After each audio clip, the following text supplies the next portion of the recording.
So what is friction? Friction is a force that opposes the motion. कोई भी object उस पर अगर हम लोग पुश करते हैं या फिर पुल करते हैं तो उसके पीछे एक फोर्स लगता है, उस फोर्स को हम लोग फ्रिक्शन कहते हैं। फ्रिक्शन फ्रिक्शन किस कारण से होता है? फ्रिक्शन किस कारण से होता है? Friction is caused by the irregularities on the two surface in contact. This cause the interlocking. It means कि कोई भी surface कितना ही smooth क्यों ना हो, वो रफनेस के उस पर रफनेस होती है, और रफनेस के कारण दो ऑब्जेक्ट जब इन कांटेक्ट में आते हैं तो वो उन पे इंटरलॉक हो जाते हैं, और इंटरलॉक होने के कारण उसमें एक फ्रिक्शन एक्सर्ट होता है। ये यहाँ पे कि जैसे कि यहाँ पे दिख जा रहा है इस फिगर में कि इंटरलॉक होने के कारण उसे मूव करने में काफ़ी दिक्कत होती है। इससे दिक्कत होने के कारण यहाँ पे हीट जनरेट होता है और इधर से एक फोर्स भी लगता है। इट मीन्स कि फ्रिक्शन हमेशा ऑब्जेक्ट जिस डायरेक्शन में मूव कर रहा है उसके अपोजिट डायरेक्शन में ही मूव करता है।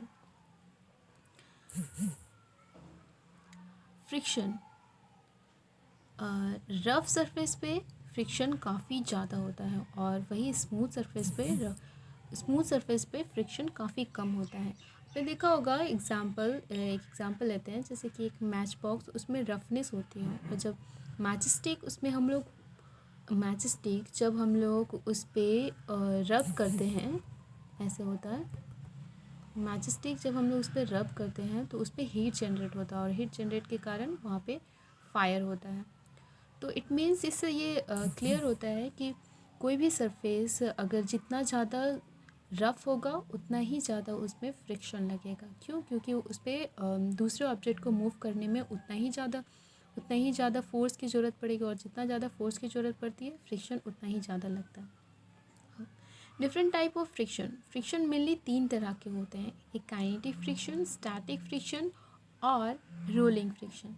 काइनेटिक फ्रिक्शन क्या होता है? Kinetic friction, when two bodies in contact and move with respect to the rubbing the surface in contact, and the friction between them is called the kinetic friction. It is also known as the sliding friction. Sliding friction किस लिए? क्योंकि कोई भी object जब हम move करते हैं तो उस टाइम एक फ्रिक्शन फोर्स एक्सर्ट होता है। उस टाइम के फ्रिक्शन फोर्स को हम लोग, फ्रिक्शन फोर्स तो वैसे हमेशा ही एक्सर्ट होता है या, लेकिन जब कोई ऑब्जेक्ट मूव कर रहा हो, जैसे कि ये यहाँ पे दिख रहा है, इस ऑब्जेक्ट अगर ये मूव कर रहा हो तो इसके पीछे एक फ्रिक्शन फोर्स लगता है जो इस मूवमेंट को रोकने का काम करता है। तो उस फोर्स को हम लोग काइनेटिक फ्रिक्शन कहते हैं। इसे स्लाइडिंग फ्रिक्शन भी कहा जाता है। क्यों? क्योंकि ये स्लाइड कर रहा होता है मेनली बॉडी, और उस टाइम के फ्रिक्शन को हम लोग स्लाइडिंग फ्रिक्शन भी कहते हैं। स्टैटिक फ्रिक्शन क्या होता है?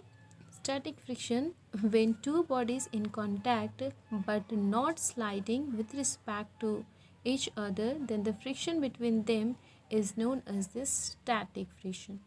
यानी कि ये बॉडी जो है इस ऑब्जेक्ट को मूव करने की कोशिश कर रहा है आगे की ओर, but due to the friction होने के कारण, इधर फ्रिक्शन लग रहा है, फ्रिक्शन होने के कारण ये ऑब्जेक्ट मूव नहीं कर पाता है, और ऑब्जेक्ट मूव नहीं कर पाता है, ये तो फोर्स लगा रहा है और फ्रिक्शन भी लग रहा है लेकिन मूव नहीं कर रहा है, तो इस फ्रिक्शन को हम लोग स्टैटिक फ्रिक्शन कहते हैं। एक ऐसा भी पॉइंट आएगा जब ये अपनी पूरी ताकत लगा देगा और ये ऑब्जेक्ट जस्ट वो मूव करने ही वाला होगा, यानी कि ये मूव करने ही वाला होगा, तब जो फ्रिक्शन फोर्स लगता है उसे हम लोग लिमिटिंग फ्रिक्शन कहते हैं। इट मीन्स कि उसकी लिमिट उतनी है, और उस टाइम जो फ्रिक्शन फोर्स लगता है उसे हम लोग लिमिटिंग फ्रिक्शन कहते हैं। अब नेक्स्ट है लास्ट हमारा रोलिंग फ्रिक्शन। रोलिंग फ्रिक्शन क्या होता है? When an object is rolling over the surface and the friction force between the wheel and the surface is known as the rolling friction. जब कोई ऑब्जेक्ट, जैसे कि ये ऑब्जेक्ट मूव कर रहा है, इसे मूव करने में काफ़ी दिक्कत होती है, लेकिन जब इसके नीचे अगर 2 व्हील लगा दे तो ये ईज़िली मूव कर जाएगा। क्यों? क्योंकि रोलिंग फ्रिक्शन में फ्रिक्शन काफ़ी कम लगता है, बट उस टाइम जो फ्रिक्शन होता है उसे हम लोग रोलिंग फ्रिक्शन कहते हैं। इस फिगर में दिख रहा होगा, उसे रोलिंग फ्रिक्शन कहते हैं। रोलिंग फ्रिक्शन काफ़ी कम होता है काइनेटिक फ्रिक्शन और स्टैटिक फ्रिक्शन के कंपैरिजन में। क्यों? क्योंकि ये आपने काफ़ी ये एक्सपीरियंस भी किया होगा कि जब कोई ऑब्जेक्ट जैसे एक बैग है उसे मूव कर रहे हो तो मूव करने में उसे काफ़ी फोर्स लगाना पड़ता है, काफ़ी एनर्जी की ज़रूरत पड़ती है। बट जैसे ही हम उस पर व्हील लगा लेते हैं वो ईज़िली मूव कर जाता है। क्यों? क्योंकि रोलिंग फ्रिक्शन में रोलिंग मोशन में फ्रिक्शन काफ़ी कम लगता है, इसलिए वो ईज़िली मूव कर जाता है। And the direction of the friction is always opposite to the direction of the applied force, यानी कि फोर्स जिस डायरेक्शन में अप्लाइड होगा उसके अपोजिट डायरेक्शन में ही हमेशा फ्रिक्शन फोर्स लगता है। जैसे कि अगर राइट में अगर आप फोर्स लगा रहे हो तो हमेशा लेफ़्ट में ही फ्रिक्शन लगेगा, और ऊपर की ओर लगा रहे हो तो नीचे की ओर लगेगा, और अगर नीचे की ओर लगा रहे हो तो फ्रिक्शन हमेशा ऊपर की ओर लगेगा। तो हमेशा फ्रिक्शन अपोजिट डायरेक्शन में ही लगता है किसी भी अप्लाइड फोर्स के अपोजिट में। क्वेश्चन आता है कि is the friction force is necessary? Then yes, friction force is necessary. बिना फ्रिक्शन फोर्स के हम लोग खड़े भी नहीं रह सकते और नहीं चल सकते हैं। एक एग्जांपल लेते हैं, जैसे कि आइस सरफेस पे हमारा चलना काफ़ी मुश्किल होता है। क्यों? क्योंकि वो सरफेस काफ़ी स्मूथ होता है, और अगर स्मूथ सरफेस पे क्या होता है, फ्रिक्शन काफ़ी कम होता है। इट मीन्स कि फ्रिक्शन जहाँ कम होगा वहाँ पे हम खड़े भी नहीं रह सकते। क्यों? क्योंकि हमारे बॉडी उस कांटेक्ट में आएगा ही नहीं, और उनसे कांटेक्ट होने के बाद इंटरलॉक होगा ही नहीं।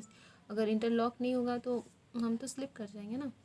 तो इसलिए फ्रिक्शन फोर्स नेसेसरी है हमारे लिए, ताकि हम वॉक कर सकें, हम ही नहीं बाकी सभी एनिमल्स के लिए भी। तो एग्जांपल है मैच स्टिक वाला, यहाँ पे इस फिगर पे दिख रहा है, वही वाला जो ऊपर मैंने बताया था। और भी बहुत सारे एग्जांपल्स हैं हमारे नेचर में फ्रिक्शंस के, जैसे कि अगर हम फुटबॉल खेलते हैं ग्रास में, तो ग्रासेस में क्या होता है कि ग्रासेस में फ्रिक्शन फोर्स ज़्यादा होता है। क्यों? क्योंकि वहाँ पे सरफेस काफ़ी रफ